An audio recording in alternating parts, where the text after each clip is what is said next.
এই কথা কইলেই মনে করেন মাইকালারে দিয়ে আপনার বাইরে যাব। আপনি বুঝতেছেন না কি এর মধ্যে আছি?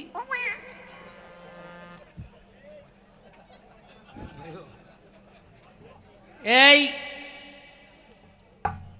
আরে বাবা একটা কথা কইয়া দিলেন ঝামেলা লাগাইয়া। আগে গ্রামে গ্রামে যে মসজিদ ছিল,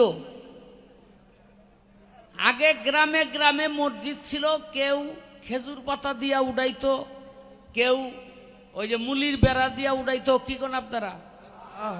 হ্যাঁ, বিভিন্ন ভাবে মসজিদ উঠাইতো। আর ওই সমস্ত মসজিদের মধ্যে যারা ইমামতি করত, এই ইমামগুলি ছিল গ্রামেরই স্থানীয়। কথা ঠিক কিনা?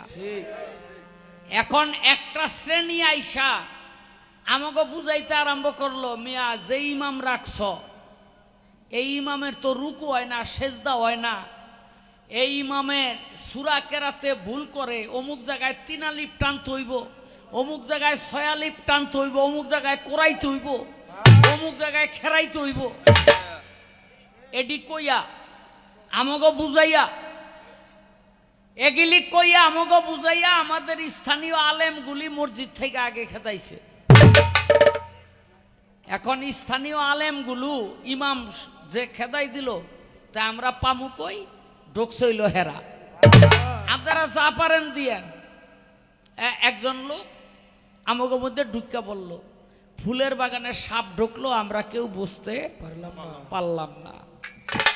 তারা কিন্তু প্রথম এই যে জাগো খেদাইলো, এই যে জাগো খেদাইলো, তারা হইল আস্তে বাবা, তারা হইল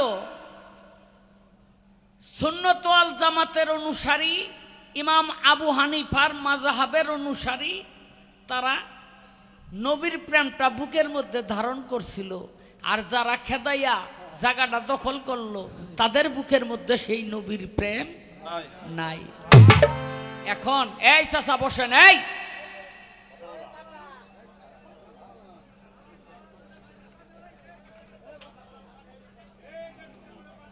আস্তে। তো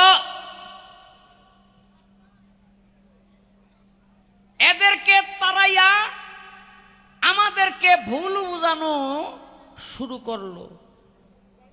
আপনি যেই ভাষায় আল্লাহকে ডাকেন না কেন, ওই ভাষাই আল্লাহ বুঝে কিনা? আল্লাহ বুঝে কিনা?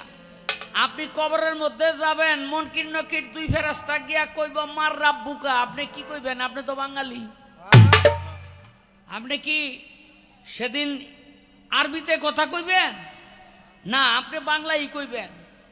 আল্লাহ পাক বাঙালির বাংলা ভাষাও বুঝে। এই ঈমান যার নাই সে মুসলমান না, কশিন কালেও সে মুসলমান না।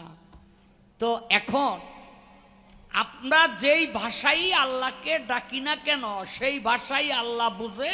আল্লাহ বিচার করে হলো নিয়তের। এজন্য বুখারী শরীফের মধ্যে সর্বপ্রথম হাদিস হলো ইন্নামাল আমাল বিন্নিয়াত, 1 নম্বর হাদিস। বুঝলেন?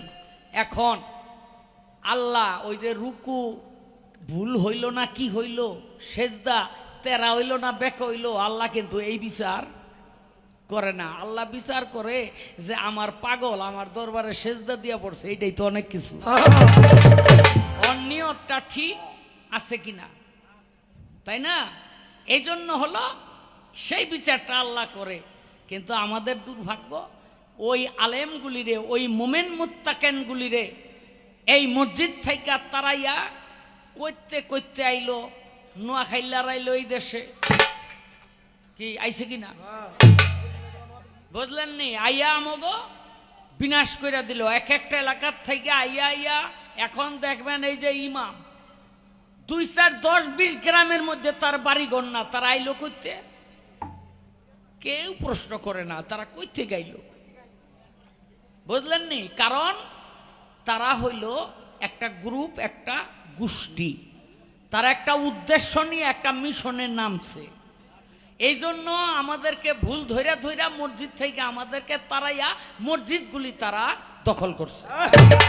আমি কিন্তু সব মসজিদের কথা কই না, কিছু কিছু মসজিদ, খবরদার ভুল বুঝবেন না। এই যে গ্রুপটা, এরাই আগে ঘরে ঘরে মিলাদ হইতো, হ্যাঁ, আর সিন্নি পাকাইতো, ওই যে ক্ষীর পাকাইতো, পায়েস পাকাইতো, পাকাইতো কিনা? হ্যাঁ, সিন্নি পাকাইতো, পায়েস পাকাইতো, দুধ দিয়া কত শখ কইরা মিলাদ টিলাদ পইরা খাইতাম। কি মিলাদ রে বাবা! ইয়া নবী সালাম আলাইকা কইয়া ইমাম সাহেব যখন দাঁড়ায় যাইতো, সবাই দাঁড়ায় যাইতো গা, কি দাঁড়াইতো কিনা? কিন্তু এখনে কয় কিছু কিছু মানুষ যে আল্লাহর সময় খারাইলাম না, নবীর সময় খারামু, ওইটা হুইয়া ফললো চলে।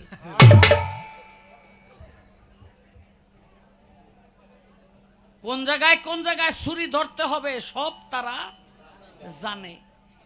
এই লোকগুলি হইল বর্তমানে প্রথম খারাইতো, তারপরে আস্তে আস্তে বহাইতে অহনে শুরু করছে শুধুমাত্র দরুদ শরীফ পইরা বইয়া, ওইটা বহেও না খারায়ও না, শুধুমাত্র দরুদ শরীফ পইরা মুনাজাতটা লইয়া জায়গা, ঠিক কিনা? এখন আর ওই মহব্বতের ধার তারা ধারে না, এজন্য খারায় না। কিন্তু যারা পীর অলি গাউস কুতুবের অনুসারী, যারা গুরুবাদী মানুষ, তারা আজও দাঁড়ায়, আজও নবীকে মহব্বত করে, আজও নবীকে হৃদয়ের মধ্যে ধারণ করে।